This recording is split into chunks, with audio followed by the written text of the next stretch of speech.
Hello friends, मैं हूं अजीज शेख। आप देख रहे हैं मूवी स्टॉक चैनल, जिस पर आज मैं बात करने वाला हूं हॉलीवुड मूवीज के अपडेट्स के बारे में। जिस अपडेट में मैं आपको डिज्नी के अंडर आने वाली फिल्म प्रीडिएटर की अपडेट दूंगा और इसके अलावा डिज्नी प्लस पर आने वाले काफी सारे शोज और मूवीज की भी कंफर्मेशन की डिटेल्स दूंगा, जो बहुत ही ज्यादा इंपॉर्टेंट है। और इसके अलावा यूनिवर्सल के डार्क यूनिवर्स से भी रिलेटेड एक काफी अच्छा और जबरदस्त अपडेट निकल कर आया है। और ऐसा ही update Pink Panther, Cherry, She Hulk, Witcher और एक्सटेंशन 2 फिल्म से भी निकल कर आया है। तो चलिए अब ज्यादा टाइम ना वेस्ट करते हुए बात करते हैं इन सभी की सभी फिल्मों के अपडेट्स के बारे में, ताकि आप हॉलीवुड की फिल्मों के अपडेट से पूरी तरीके से अप टू डेट रहे। लेकिन अब आगे बढ़ने से पहले एक छोटी सी रिक्वेस्ट भी, चैनल को सब्सक्राइब, वीडियो को लाइक और शेयर करने की।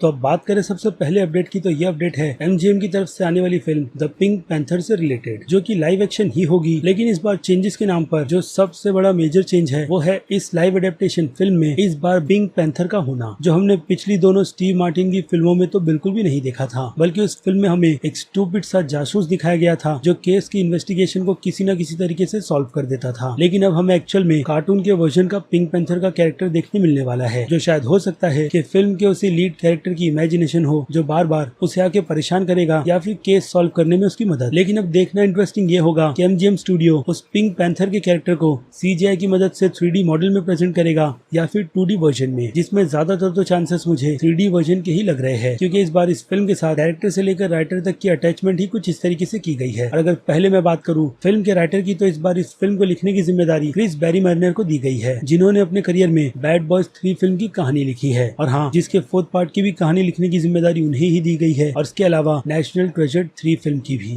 यानी राइटर्स की चॉइस स्टूडियो की तरफ से अच्छी की गई है, लेकिन उससे भी ज्यादा अच्छी चॉइस की गई है इस फिल्म को डायरेक्ट करने के लिए डायरेक्टर की, जिनका नाम है जेफ फ्लावर, जिन्हें डेफिनेटली आप नाम से तो नहीं पहचानते लेकिन काम से पहचानते हो, क्योंकि इन्होंने सोनिक द हेजहॉग फिल्म भी डायरेक्ट की है, जो बॉक्स ऑफिस पर गेम की एडेप्टेशन की बनी हुई एक सबसे प्रॉफिटेबल फिल्म मानी जाती है, जिसका 2nd पार्ट भी आ रहा है। और सोनिक फिल्म के 2nd पार्ट को भी डायरेक्ट करने की जिम्मेदारी जेफ को ही दी गई है, जिसकी ऑफिशियल रिलीज डेट 8 अप्रैल 2022 की है, जिसमें फिलहाल तो अभी बहुत ही ज्यादा टाइम है और हो सकता है कि इस टाइम पीरियड में जेफ इन दोनों के दोनों फिल्मों को कंप्लीट कर ले। और अब आ जाए दूसरी अपडेट पर, तो ये अपडेट है यूनिवर्सल के डार्क यूनिवर्स से रिलेटेड, जिसे अब पूरी तरीके से कंट्रोल वॉल्यूम हाउस करता है, जिसमें हमने इस यूनिवर्स की काफी अलग रीबूट वर्जन की फिल्म द इनविजिबल मैन देखी है, जिसकी बॉक्स ऑफिस कमाई भी काफी ज्यादा जबरदस्त थी। और इसी से अब वॉल्यूम हाउस वाले को भी ये आइडिया हो गया है कि कम बजट पर इस डार्क यूनिवर्स को किस तरीके से आगे बढ़ाना है, क्योंकि इसकी शुरुआत टॉम क्रूज की द मम्मी फिल्म से की गई थी, जो बॉक्स ऑफिस पर फ्लॉप होते होते रह गई, जिसके बाद यूनिवर्सल ने अपने इस डार्क यूनिवर्स के आइडिया को पूरी तरीके से ड्रॉप कर दिया। लेकिन अब इनविजिबल मैन फिल्म से इसके चांसेस फिर से निकल कर आए हैं, जिसमें पहले कास्टिंग फिलहाल तो जॉनी डेप की गई थी, और बाकी दूसरे रोल में जैसे कि फ्रैंकेनस्टाइन का रोल इस यूनिवर्स में ज़ोई ब्रिडम प्ले करने वाले थे और उनकी ब्राइड एंजेलिना जूली। लेकिन अभी के लिए तो ब्राइड ऑफ फ्रैंकेनस्टाइन फिल्म सीधे A24 वाले स्टूडियो के अंडर चली गई है, जिसमें अब ब्राइड के कैरेक्टर का role play Scarlett Johansson play करेगी। और बात करें फ्रैंकेनस्टाइन की, तो फ्रैंकेनस्टाइन फिल्म के अलावा वॉल्यूम हाउस के अंडर वुल्फमैन फिल्म भी बन रही है, जिस फिल्म में हम रायन गोसलिंग के कैरेक्टर को वुल्फमैन के कैरेक्टर का रोल प्ले करते हुए देखने वाले हैं। और हाँ, इसके अलावा सेबेस्टियन स्टेन के वर्जन की ड्रैकुला फिल्म की भी प्रिपरेशन की जा रही है। यानी कुल मिलाकर देखा जाए तो स्टूडियो की तरफ से काफी अच्छा खासा जोर दिया जा रहा है इस डार्क यूनिवर्स पर। और अब ऐसी ही एक अपडेट इस डार्क यूनिवर्स से काफी जबरदस्त जो निकल कर आई है, वो है चेनिंग टैटम के इस यूनिवर्स को ज्वाइन करने के। जी हाँ, अब हम चेनिंग टैटम को इसी डार्क यूनिवर्स का हिस्सा बनते हुए देखने वाले हैं, जिन फिल्मों की फिलहाल तो कंटिन्यूएशन यूनिवर्स के तौर पर एक भी फिल्मों में अभी तक तो शुरुआत नहीं की गई है, जो शायद आगे चलकर होगा। और अब चेनिंग टैटम के साथ इस फिल्म में टीम जुड़ी है 21st जंप स्ट्रीट की, यानी कि फिल्म के राइटर डायरेक्टर फिलिप लॉर्ड्स और क्रिस मिलर, जिन्हें एक मिस्ट्री मॉन्स्टर फिल्म दी गई है, जिसकी कोई भी डिटेल्स को रिवील नहीं किया गया है। और सभी फैंस को ये बात तो काफी अच्छी तरीके से याद होगी कि चेनिंग टैटम के पहले डार्क यूनिवर्स का हिस्सा बनने वाले थे, तो उन्हें इस यूनिवर्स में अगर कोई रोल ऑफर किया गया था तो वो था वैन हेल्सिंग का। बट अभी के लिए तो ये सस्पेंस ऐसे ही बना रहेगा कि चेनिंग टैटम फिलिप और क्रिस के साथ मिलकर किस मॉन्स्टर फिल्म के प्रोजेक्ट पर काम कर रहे हैं।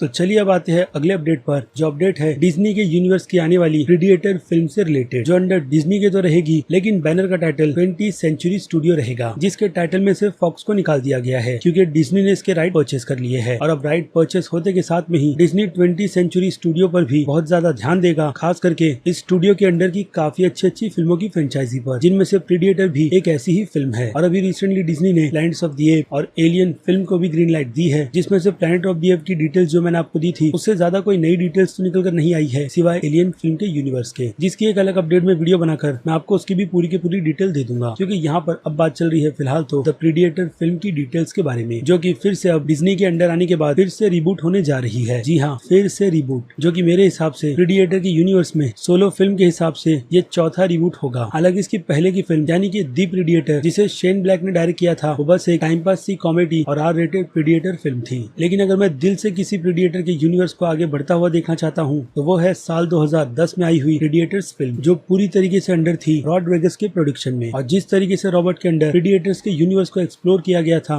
वो पहले कभी भी प्रीडिएटर के यूनिवर्स में नहीं किया गया था। लेकिन बाद में पता नहीं उस स्टूडियो ने उस आइडिया को क्यों ड्रॉप किया, जिसकी शुरुआत तो काफी अच्छी की गई थी और फैंस ने उम्मीद भी लगा रखी थी कि प्रीडिएटर के इस यूनिवर्स में आगे और भी फिल्में देखने मिलेगी, जो कि अनफॉर्चुनेट फैंस को देखने नहीं मिली। और अगर डिज्नी की तरफ से ऐसे कोई रिबूट की प्लानिंग की गई है तो उन्हें साल 2010 की इस प्रीडिएटर्स फिल्म को काफी ज्यादा ध्यान में रखना चाहिए। लेकिन सभी को पता है कि डिज्नी स्टूडियो इन दिनों अगर किसी चीज पर सबसे ज्यादा फोकस करता है तो वो है एक काफी बड़े सिनेमैटिक यूनिवर्स को बनाने का, जो कि एलियन वर्सेस प्रीडिएटर फिल्म के साथ डिज्नी स्टूडियो काफी आसानी से कर सकता है अगर उन्होंने ऐसी कोई प्लानिंग की होगी तो। खैर, लेकिन बात करें इस फिल्म की अटैचमेंट की तो इस बार इस फिल्म के साथ अटैच किए गए हैं डायरेक्टर डैन फ्रेंच हेडबर्ग, जिन्होंने अपने करियर में 10 क्लोवरफील्ड जैसी जबरदस्त थ्रिलर फिल्म बनाई है। तो अब जब प्रोजेक्ट उनके अंडर है तो डेफिनेटली कुछ ना कुछ खास तो जरूर किया जाएगा ताकि इस बार डिज्नी स्टूडियो की तरफ से फैंस को एक अच्छी प्रीडिएटर फिल्म देखने मिले, जो फिलहाल तो 2010 के बाद उन्हें अब तक देखने नहीं मिली है। और अब जब डिज्नी स्टूडियो की बात हो रही है तो डिज्नी के स्ट्रीमिंग प्लेटफॉर्म डिज्नी प्लस की भी यहाँ पर बात कर लेते हैं, जिन पर फिलहाल तो डिज्नी स्टूडियो का सबसे ज्यादा ध्यान है अब थैंक्स टू कोविड। यानी कि स्ट्रीमिंग प्लेटफॉर्म पर हमें कभी भी कंटेंट की कमी देखने नहीं मिलेगी, चाहे वो कंटेंट एमसीयू के भी यूनिवर्स से रिलेटेड क्यों ना हो। और डिज्नी के प्रोजेक्ट्स की तो बात ही छोड़ दो, जिसमें अब डेडलाइन वालों की तरफ से डिज्नी के 3 बड़े प्रोजेक्ट के नाम की कंफर्मेशन की गई है कि डिज्नी की ये तीनों की तीनों लाइव एडेप्टेशन फिल्में हमें जल्द ही डिज्नी के स्ट्रीमिंग प्लेटफॉर्म पर देखने मिलेगी, ना कि थिएटर्स में। जो की एक बुरी खबर तो है ही, क्योंकि थिएटर्स का एक्सपीरियंस छिन जाएगा लोगों से, जो लोग थिएटर्स में फिल्में देखना ज्यादा पसंद करते हैं। और उन लोगों के लिए अच्छा है जो लोग घर पर बैठकर ऐसी फिल्मों के मजे लेना चाहते हैं, खास करके ऐसी पेंडेमिक के टाइम पर। तब उन 3 फिल्मों की नामों की बात करें तो इनमें सबसे पहली फिल्म है पीटर पैन की लाइव एडेप्टेशन, दूसरी पिनोकियो और तीसरी फिल्म है क्रूएला, जो कि 101 डैल्मेशियन की यूनिवर्स की क्रूएला की ओरिजिन स्टोरी फिल्म है। और इसके अलावा फैंस की सबसे ज्यादा डिमांड है ब्लैक विडो फिल्म को इस डिज्नी प्लस के स्ट्रीमिंग प्लेटफॉर्म पर रिलीज करने के, जिस पर पहले भी एक स्टेटमेंट निकल कर आया है कि डिज्नी स्टूडियो की तरफ से पूरी कोशिश ब्लैक विडो फिल्म को थिएटर्स में ही रिलीज करने की है। लेकिन अगर पेंडेमिक ऐसे ही रहा तो वंडर वुमन 1984 फिल्म की तरह हमें जल्दी यह फिल्म भी डिज्नी प्लस के स्ट्रीमिंग प्लेटफॉर्म पर देखने मिलेगी, यानी कि फिल्म की रिलीज डेट तक। और अभी रिसेंटली एक रूमर डिज्नी प्लस के आर रेटेड होने के भी निकल कर आए हैं और उस डिटेल में ब्लैक विडो फिल्म की ऑफिशियल रिलीज डेट 16 सितंबर की है, जो सीधे डिज्नी प्लस के स्ट्रीमिंग प्लेटफॉर्म पर रिलीज होगी। अब इसकी एक पूरी डिटेल अलग वीडियो बनाकर मैं आपको इसकी भी पूरी की पूरी अपडेट दे दूंगा।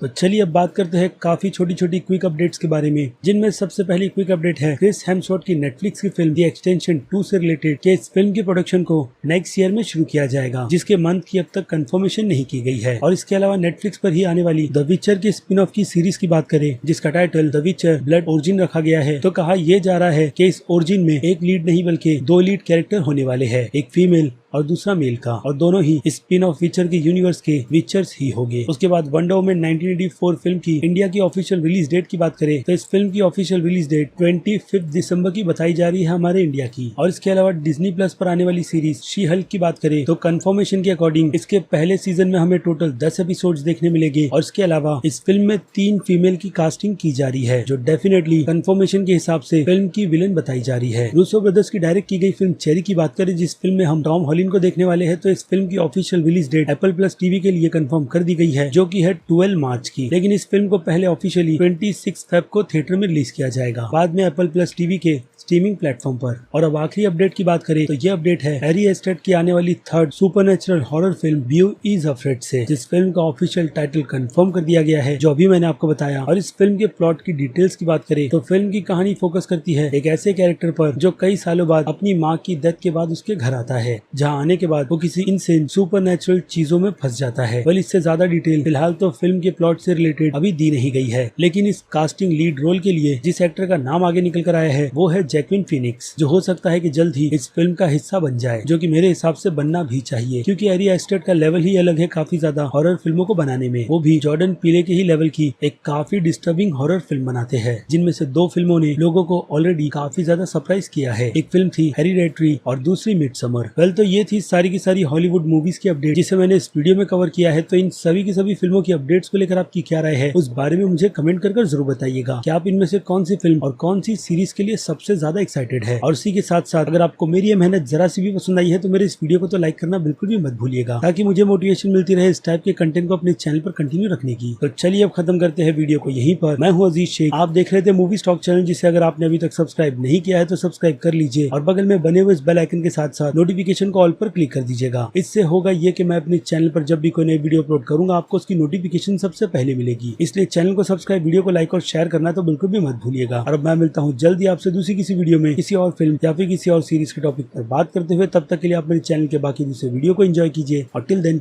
बाय।